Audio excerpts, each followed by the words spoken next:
Selamat pagi, siang, atau malam.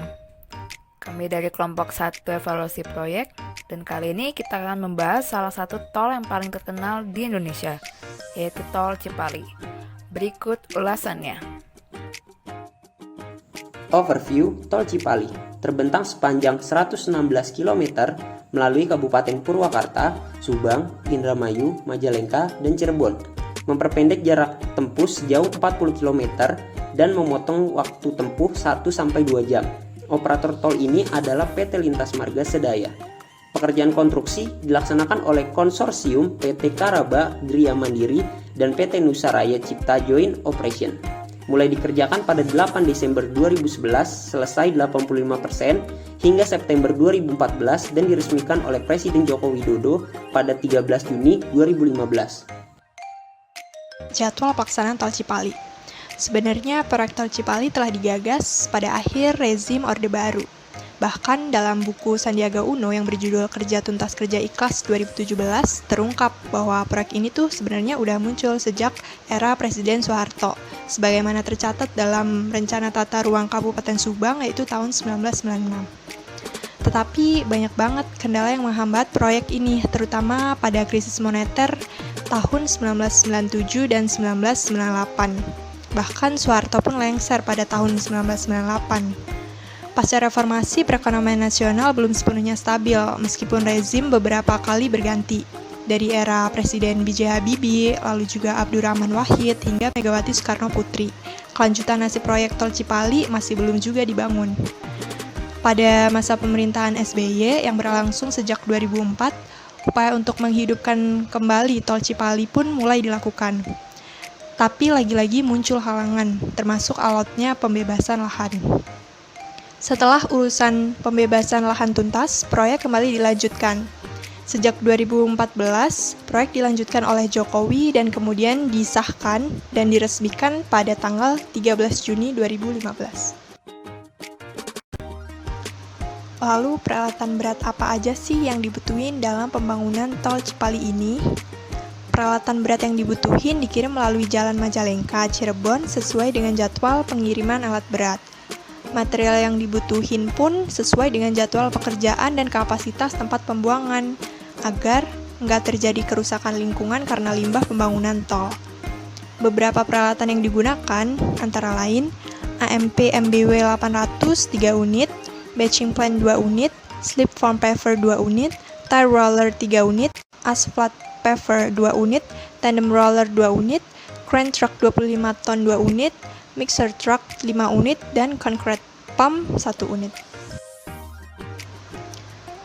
Lokasi proyek Tol Cipali dan kondisi alam. Sesuai dengan peta yang ada di atas, tol ini melewati beberapa kabupaten, seperti Kabupaten Purwakarta, Subang, Indramayu, Majalengka, dan Cirebon. Berdasarkan laporan akhir Tol Cipali oleh PT LMS, rute Tol Cipali secara geologis terdiri dari beberapa batuan, seperti sedimen sungai, batuan vulkanik muda tak terdisosiasi, batuan pasir tufan, lempung, konglomerat, formasi Kaliwungu, dan formasi Subang. Lokasi jalan tol Cipali berada di dataran rendah yang tersebar luas di utara Jawa Barat. Survei yang dilakukan oleh konsultan geoteknik di sejumlah lokasi proyek terungkap bahwa sebagian besar jalan tol Cipali berada pada geomorfologi dataran rendah, kecuali pada daerah tertentu di sekitar Palimanan. Artinya bahwa alignment vertikal kurang lebih akan memiliki gradien rendah. Sedangkan beberapa lokasi lain di daerah perbukitan atau permukaan yang bergelombang, umumnya pola sungai adalah dendrit. Tentu ini akan menjadi tantangan tersendiri bagi para pelaksana proyek. Keterkaitan proyek selanjutnya pembangunan Tol Cipali. Yang pertama adalah proyek kawasan segitiga Rebana Metropolitan. Rebana Metropolitan diproyeksikan sebagai motor penggerak pertumbuhan ekonomi Jawa Barat di masa depan melalui pengembangan kawasan industri yang terintegrasi, inovatif, kolaboratif, berdaya saing tinggi, dan juga berkelanjutan. Proyek yang kedua adalah Bandara Internasional Jawa Barat Kertajati. Pembangunan ini menghubungkan langsung Tol Cipali menuju BIJB Kertajati. Tol Cipali dihubungkan ke BIJB Kertajati sepanjang 3,7 km, lebar 3,6 meter, dengan 4 jalur dan untuk 2 arah. Update per 31 Agustus 2021, progres pembangunan mencapai lebih dari 95%. Lalu apa sih pengaruh terhadap perekonomian? Yang pertama, untuk mengakselerasi penyerapan investasi di Jawa Barat. Lalu yang kedua, dapat menjadi penghubung dan membuka potensi ekonomi di wilayah Kertajati.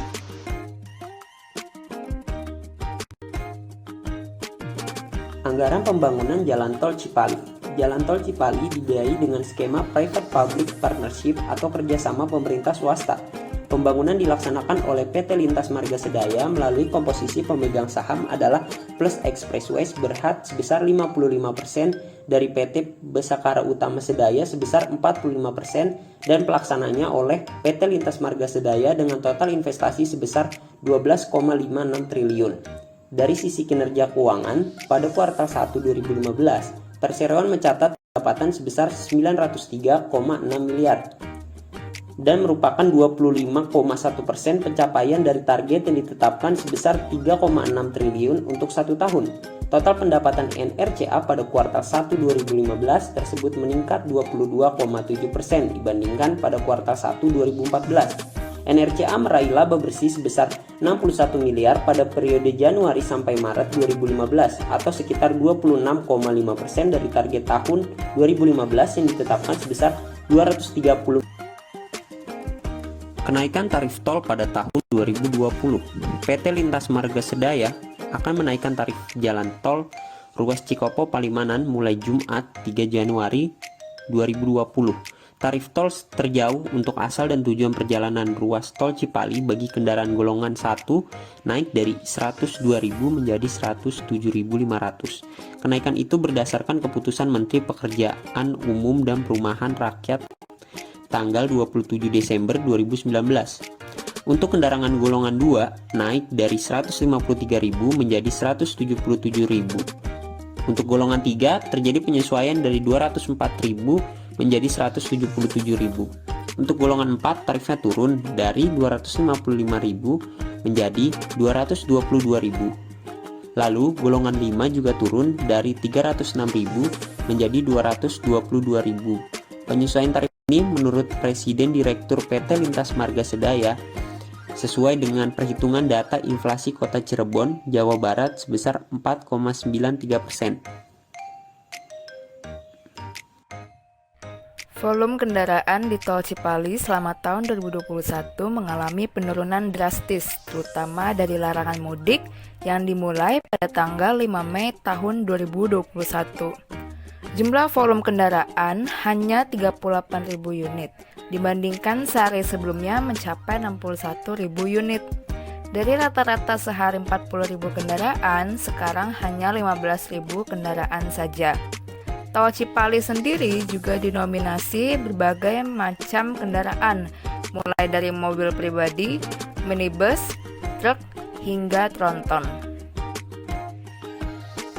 Tol Cipali dinilai efektif terutama dalam kelancaran logistik karena waktu tempuh untuk sampai ke tempat tujuan berkurang selama 13%. Biaya operasional seperti BBM pun berkurang karena kecepatan yang optimal. Keamanan barang pun terjamin dibandingkan melewati jalan biasa.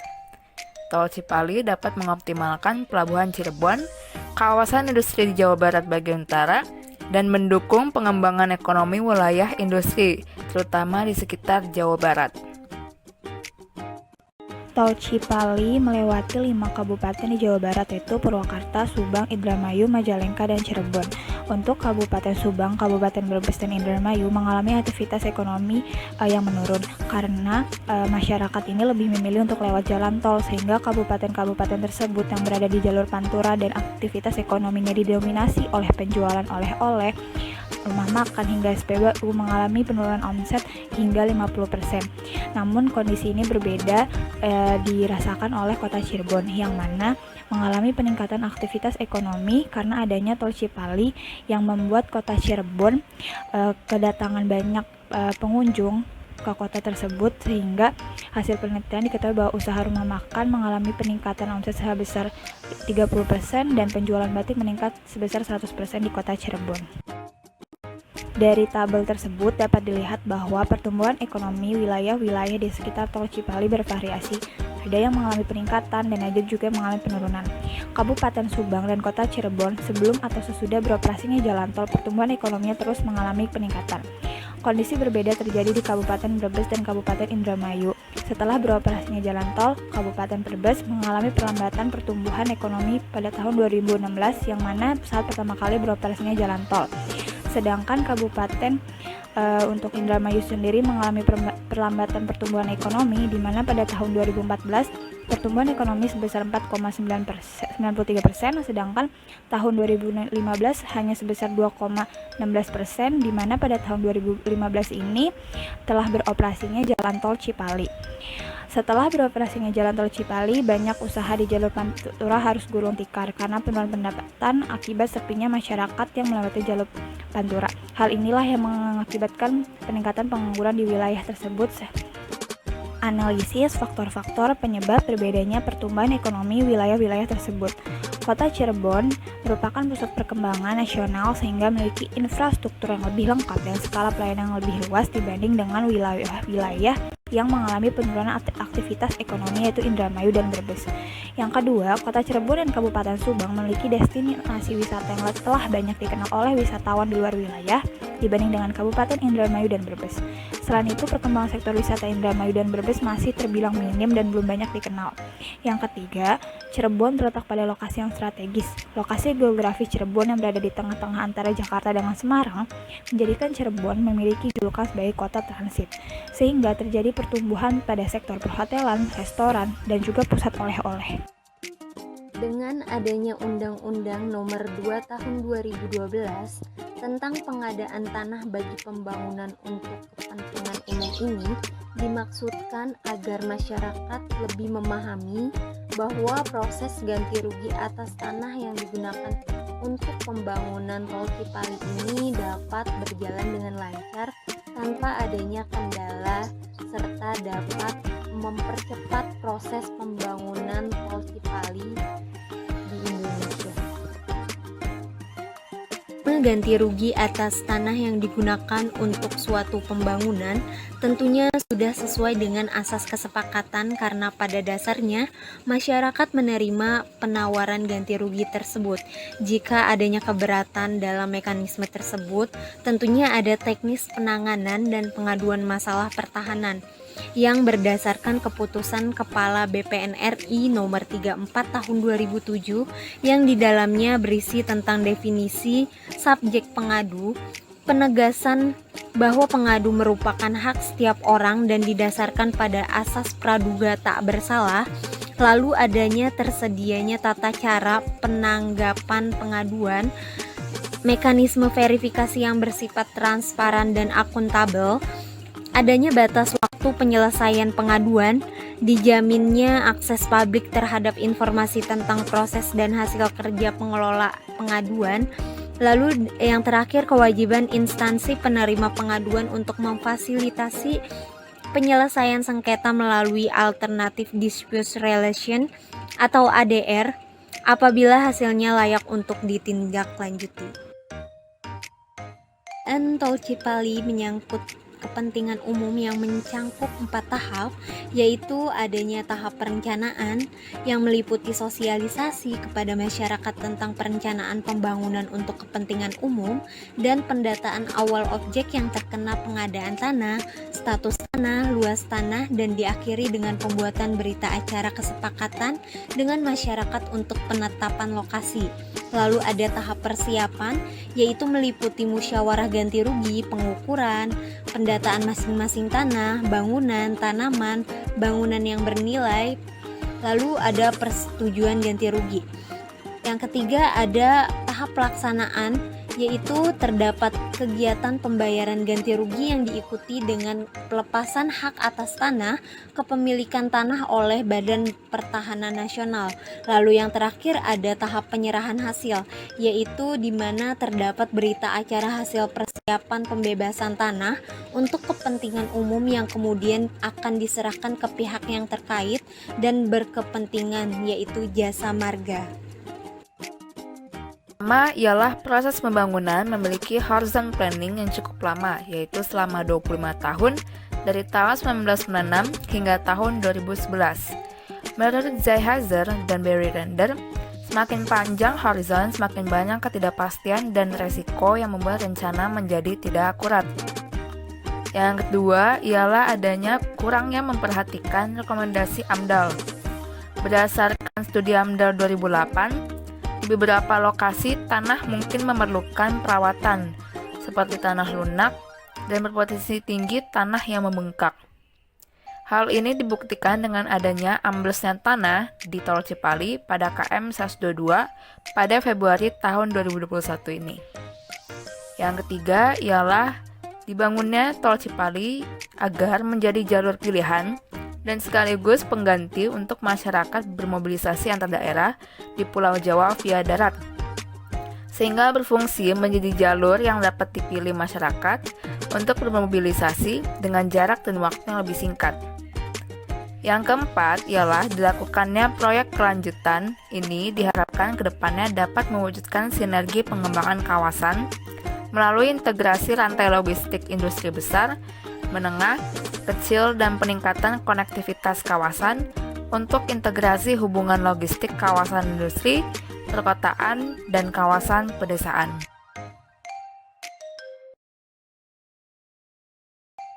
Sekian pembahasan Tol Cipali dari kami. Terima kasih telah menonton sampai akhir. Salam sehat dan tetap semangat.